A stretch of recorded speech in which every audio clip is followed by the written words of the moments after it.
done here. The question I want to ask you, Jeffrey, is this not a time in history to have the maturity to rejoice that justice has been done? That's the point. This is a rejoicing.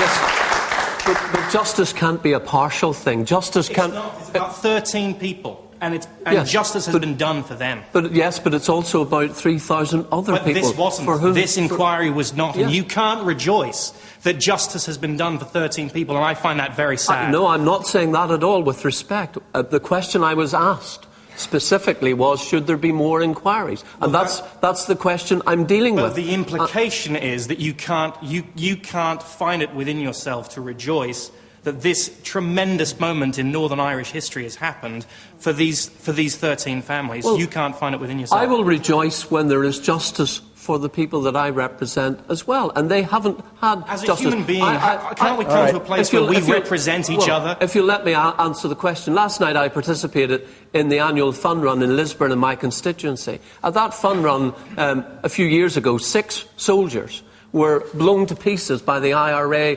as they finished the fun run. Now, their families haven't had justice. I will rejoice when I see those families getting justice as well. Forgive me, but I've lived through this. I grew up in it. I know what it's like. I lost members of my family murdered by the IRA. No one brought to justice for their killings. So if I don't overly rejoice because there's been 13 people found innocent, and I accept that in the circumstances that Saville has concluded, he's brought forward this report. But I want to see justice for everyone who lost a loved one in Northern Ireland. That's what real justice is about. Justice should not be partial. And I agree with this lady here. There is, to a certain extent, an attempt here to scapegoat the army, to paint the army as the bad guys and the IRA as the freedom fighters and the good guys. Blood. That was the conclusion. Yes, that was the conclusion. But as the Prime Minister said, this is not the defining moment of what the army did in Northern Ireland. There are thousands of my fellow citizens in Northern Ireland alive today because brave men and women put themselves in the front line and stopped the terrorists and killers